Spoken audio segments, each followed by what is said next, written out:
Hello everyone, ఇవాళ మా sister మా కోసం మిరపకాయ చింతపండుతో రోటి పచ్చడి ప్రిపేర్ చేసి పెట్టారండి. పచ్చడి అంతా ప్రిపేర్ అయిపోయిన తర్వాత రోట్లో కొంచెం రైస్ వేసి కలిపి తల ఒక ముద్ద పెట్టిందండి. అబ్బా వా, సూపర్ టేస్ట్ అండి. యాక్చువల్లీ మన ఉమెన్స్ పికిల్స్ అంటే చాలా ఇష్టపడతాం కదా. అందులో డైలీ తీసుకునే రైస్లో ఒక్క ముద్దకనే ఏదో ఒక పికిల్ ఉంటే బాగుండని అనిపిస్తుంది. అందులో ఇలాంటి రోటి పచ్చడి హోమ్ మేడ్వి అంటే చాలా బెటర్ కదా. అందుకే ఇలాంటి రోటి పచ్చడి మీరు మాత్రం ఎందుకు మిస్ అవ్వాలని చెప్పి మా అక్క చేత వీడియో తీపిచ్చి అప్లోడ్ చేసేసాము. మీకు కూడా ఇప్పుడు నోరు ఊరుతుందా? ఈ పచ్చడి ఎప్పుడు చేసేసుకొని తినేద్దామా అనిపిస్తుందా? ఇంకెందుకు ఆలస్యం, వచ్చేయండి. కావాల్సిన ఇంగ్రీడియంట్స్: ఒక 100 గ్రామ్స్ మిరపకాయలు, ధనియాలు, చింతపండు నానబెట్టుకోవాలి, కొంచెం జీలకర్ర, వెల్లుల్లి, హాఫ్ ఉల్లిపాయలు. మిరపకాయలు ఇలా తొడాలు తీసుకొని ఫ్రై చేసుకోవాలన్నమాట. ఫ్రైకి తగినంత ఆయిల్, ఒక 3 స్పూన్స్ ఆయిల్ వేసుకొని అందులో తొడాలు తీసిన మిరపకాయలు వేసి దోరగా కొంచెం కలర్ చేంజ్ అయ్యేంత వరకు ఫ్రై చేసుకోవాలి. ఇలా ఫ్రై అయ్యేటప్పుడు వీటితో పాటు ధనియాలు కూడా వేసుకొని ఫ్రై చేసుకోవాలి. మిరపకాయలు ఇలా కలర్ చేంజ్ అయిపోతుంది చూడండి. ఇలా కలర్ వచ్చేంత వరకు ఫ్రై చేసుకోవాలి.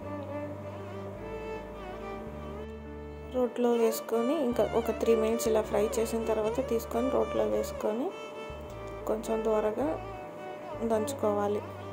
తగినంత సాల్ట్ వేసుకోవాలి. సాల్ట్ కానీ ఉప్పు కళ్ళు కానీ రెండిట్లో ఏదైనా యూస్ చేయొచ్చు. రుచికి తగినంత సాల్ట్ వేసుకోవాలి. ముందుగా మేము ఒక 2 స్పూన్స్ సాల్ట్ అనేది యూస్ చేసాము. ఇలా కొంచెం ఒక మాదిరిగా దంచుకున్న తర్వాత మనం నానబెట్టుకున్న చింతపండు ఉంటుంది కదా, పులుపు కోసం ఈ చింతపండు అనేది వేసుకోవాలి.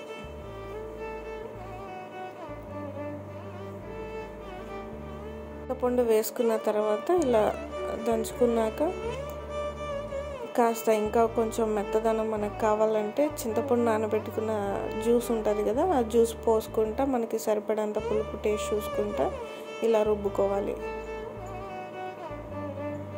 ఒకసారి టేస్ట్ చేశాక ఇంకా పులుపు మాకు సరిపోలేదు, అందుకని ఇంకొంచెం చింతపండు జ్యూస్ అనేది పోసుకున్నాము.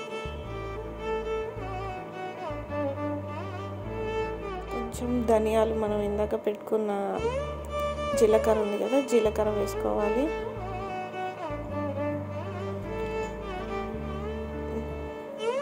కొంచెం సాల్ట్ మళ్ళీ వేసుకున్నాము. ఇంకా ఫైనల్గా వెల్లుల్లి, జీలకర్ర కూడా ఉన్నాయి కదా, అవి కూడా వేసేసుకొని దంచేసుకుంటాము.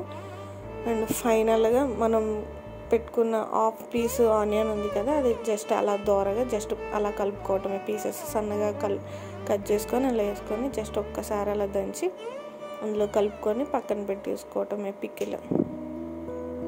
అంతే, ఇంకా ఎంతో టేస్టీ రోటి పచ్చడి రెడీ అయిపోయింది.